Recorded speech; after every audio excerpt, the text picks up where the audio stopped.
May tanong ako sa mga lolo at lola na mga nag-aalaga ng apo. Ang disiplina nyo ba ay nagtuturo o nananakit? Dahil ang akala ng mga matatanda, lalo na yung mga senior citizen, yung mga lolo at lola, na ang kanilang pagpaniniwala hanggang ngayon na kapag tinatakot mo yung bata, kapag sinasaktan mo, yun yung paraan para sila ay matuto. Guys, so kung ikaw ay bago pa sa channel na to, please do subscribe to our YouTube channel. Click mo lang yung subscribe button at pati na rin yung sa notification bell and be part of our positive parenting community. At syempre, gusto ko rin i-share mo din yung ating video sa araw na to. Alam ko guys, marami naman mga lolo at lola, no? Syempre, mabuti naman talaga yung kanilang intensyon.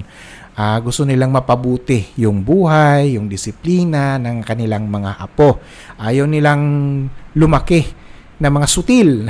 Ayaw nilang lumaki na mga matitigas ang ulo. Gusto nila syempre na lumaki ang kanilang mga apo na maayos, magalang, disiplinado, matino.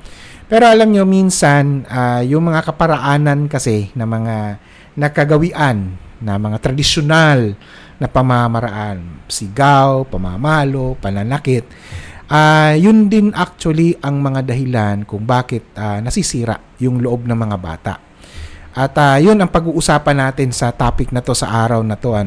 So ano ba yung mga 5 malalalim na mga epekto sa buhay ng isang bata kapag ito sa dimension ito ng mga lolo at lola ang pag-uusapan natin kapag yung inyong style, mga lolo at lola dyan, ang style ninyo ay ang mga pananakit, paninigaw na style ng pagdidisiplina sa mga apo. So yung pag-uusapan natin ang 5 malalim na mga epekto nito. Una, nagbibigay lang kayo ng takot at hindi katatagan. So kapag sigaw at sakit kasi ang nakasanayan, ang natutunan lang ng bata ay susunod siya dahil siya ay takot at hindi dahil naiintindihan niya kung ano yung pangaral. Halimbawa, sumunod siya kasi ayaw niyang makarinig ng inyong sigaw. Ayaw niyang masigawan. Tumitigil lang siya kasi ayaw niyang masaktan. Yun ang katotohanan doon. Pero ito ang tanong ang bata ba, naiintindihan ba niya talaga kung ano ang kanyang maling nagawa? Yun ang tanong. Okay, bilang lolo at lola na nakapanood nito, i-share nyo to sa mga lolo at lola. Kasi alam nyo, ang bata kasi na pinalaki sa takot, anong nangyari? Marunong lang siyang sumunod kapag may nakabantay sa kanya. At kapag wala nang nakabantay, yun, nawawala rin yung kanyang gesture, yung kanyang direksyon. Kapag wala na doon, walang nagbantay, walang lolo, walang lola, walang nanay, walang tatay, babalik at babalik din siya sa kanyang nakagawian na behavior. Kasi nga, hindi naman niya naiintindihan kung ano ba ang tama, ano ba talaga ang mali. Mali ba ang ginawa ko? Bakit mali ang ginawa ko? At sa halip na mas maging matatag siya, ano ang nangyayari? Mas nagiging dependent ang bata sa takot para gumawa siya ng tama. So kung hindi siya tinakot o tinatakot, ganun din. Hindi niya gagawin kung ano ang tama. Kasi yun lang yung kanyang naiintindihan Now, let us remember that discipline is not about control. But discipline is all about teaching the child about self-control. Let's go number 2. Magkakaroon siya ng mababang tiwala sa kanyang sarili. Kapag madalas na napapagalitan, nasisigawan, nasasaktan, ang unti-unting pumapasok sa isip ng bata ay palagi na lang akong mali. Hindi ako sapat. Mas mababa yung kanyang tingin kasi parang iniisip niya, lahat talaga ng gagawin niya mali. Parang hindi na niya alam kung ano ba ang tama. Ano bang dapat tama kong gagawin o ang tama na dapat kong ginagawa. Hindi lang niya iniisip na mali ang ginawa niya. Iniisip din niya na siya mismo bilang tao. Siyempre, ang bata, tao, pareho lang yan bilang tao, Okay? Ang iniisip na siya mismo bilang tao ay mali na. At dito ngayon nagsisimula ang self-esteem. Anong mga signs na bumababa yung self-esteem ng bata? Makikita mo yan, no? Sa isang bata, mapapansin mo yan. Number 1, takot na siyang sumubok. No? Takot siyang sumubok sa mga bagay-bagay. O kaya naman madali siyang sumuko sa pag-aaral, o kaya naman sa mga challenges sa school o sa pang-araw-araw na ginagawa. Ito, naghahanap siya ng approval. Laging naghahanap ng approval, ng validation. Lalo na sa ibang tao, sa ibang bata. Kaya minsan may mga napapansin akong mga bata nagagalit kapag hindi siya nabibigyan ng validation. Halimbawa, naglalaro sila, no? Naglalaro. Tapos, alam niyo na, yung mga bata, kapag natalo sa isang laro, nagagalit ng aaway. Kasi nga, naghahanap siya ng approval. Naghahanap lang siya ng validation. Hindi natin dapat tingnan na, ay, ganun yung bata dahil siya ay mahina. Hindi ganun. Dapat ang tingin natin. Kundi dahil, yung bata kasi, sanay lang siyang marinig na palagi siyang mali. At, hindi niya naririnig kung paano ba yung tama. Puro na lang kamalian. So, we have to reflect na as grandparents, okay, sa mga lolo't lola, mag-reflect tayo. Kung ang boses na naririnig ng bata sa araw-araw ay puno ng galit, yan din ang magiging boses niya sa sarili niya. Mga lolo't lola, makinig tayo ha. Hindi na ito panahon ng kagaya ninyo noon. Nagbago na po. So, kailangan na tayong matuto doon sa tinatawag nating evidence-based na approach. Hindi na pwede ngayon yung kasi kami noon, nung kapanahunan ng mga Hapon. Hindi na po panahon ng Hapon ngayon. Okay? Panahon na po ngayon ng mga artificial intelligence, panahon na po ngayon ng siyensya. So may mga pinagbabasihan na ho tayo. Ano po? Sige, pumunta po tayo sa number 3.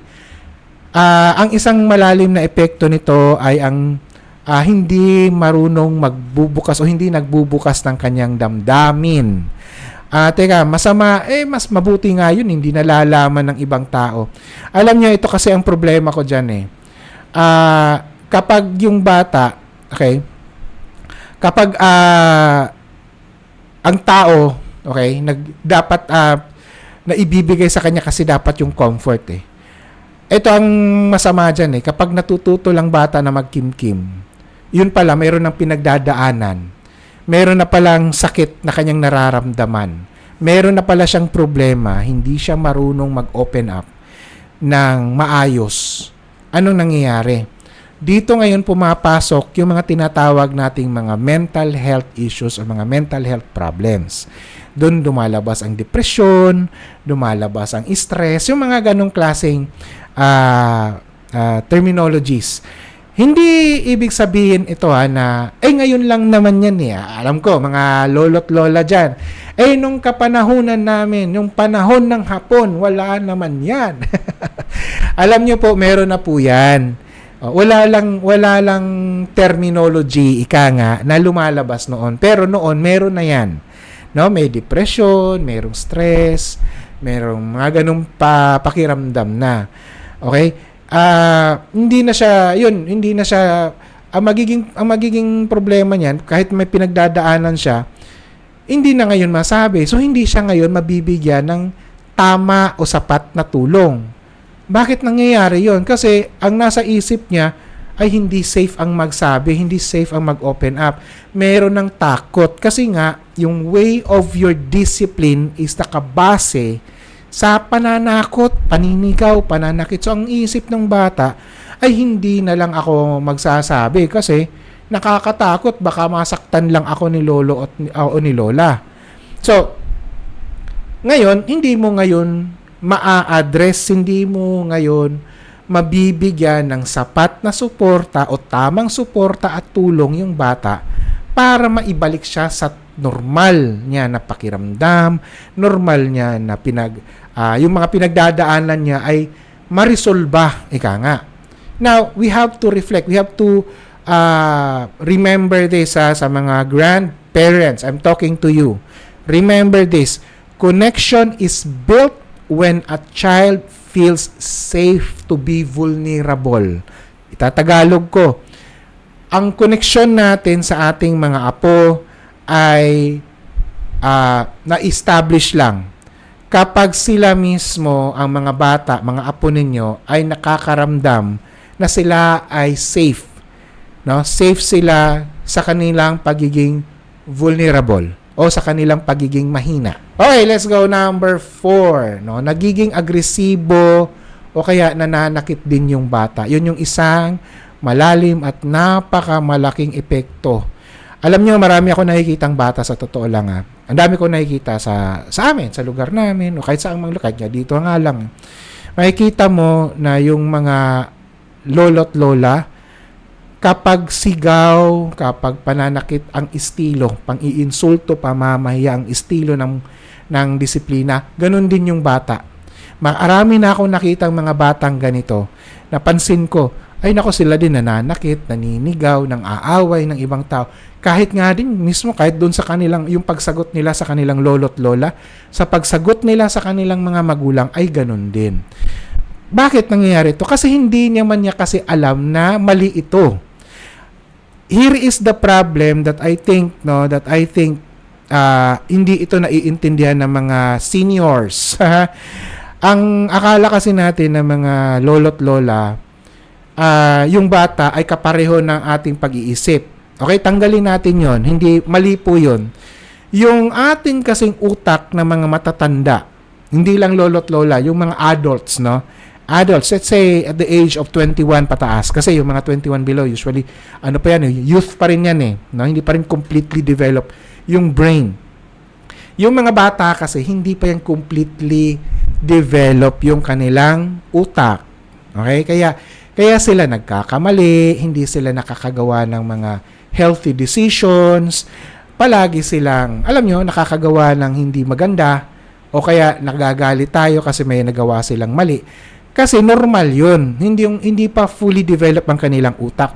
Tayo na mga lolo at lola, nako, grabe na ho yung development ng utak ninyo. Bakit? Kasi sa haba ba naman ng experience ninyo, you are now, maybe you are 50s, you are in your 60s or even 70s. Nako, grabe na ho yung experience niyo sa buhay. So, 'di ba? So isipin niyo, 'wag niyong ikumpara ang pag-iisip ng mga senior citizen o mga lolo't lola kasi may mga lolo't lola hindi pa naman senior, 'di ba? So 'wag niyong ikumpara kasi magkaiba talaga 'yon.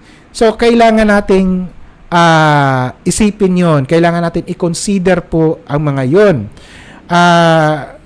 Kasi nga, merong masamang epekto kapag hindi natin kino-consider yon. At ang may iba pa na akong nababasa pa nga minsan sa mga comment na, ay nako, dahil yan sa science, dahil yan sa sinasabi mong evidence-based. Science-based na yan. Kaya nga po sa pag-usbong ng panahon, dahil sa mga pag-aaral na ganito, ay nadidiskubre.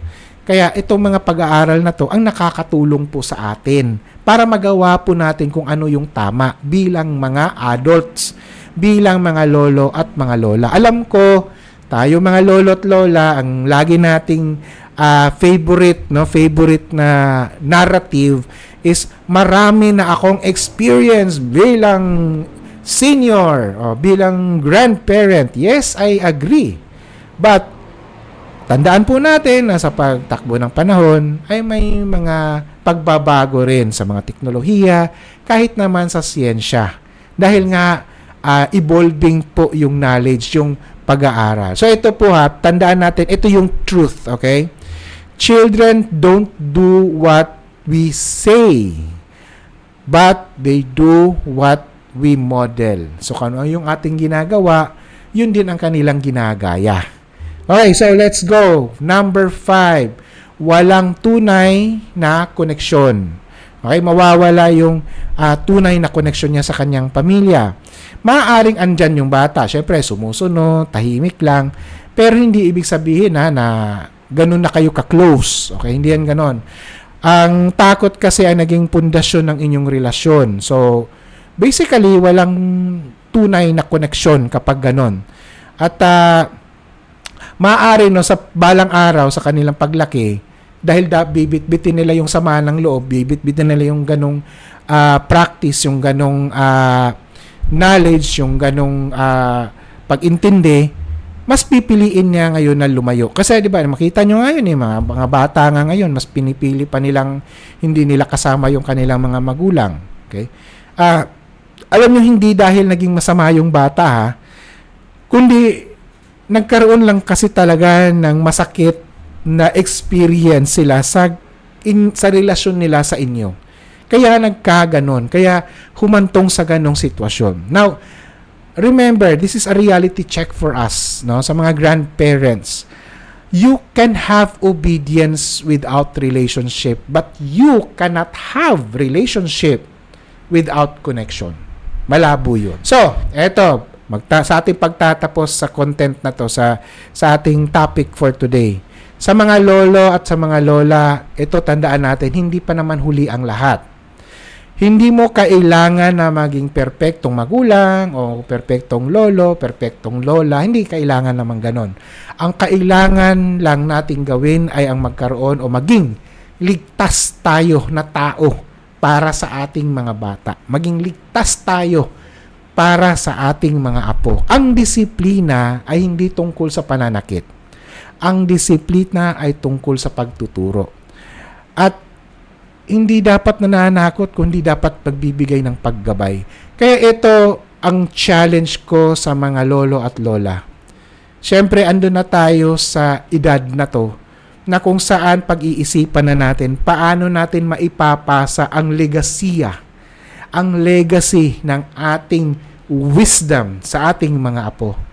At alam nyo, ang hirap ipasa ang ganong wisdom kung wala kayong koneksyon, wala kayong relasyon. So, kung nagustuhan mo ang topic natin sa araw na to, please do share this video. Do also like and share this video. And wag po ninyong kalimutan na mag-subscribe sa ating YouTube channel.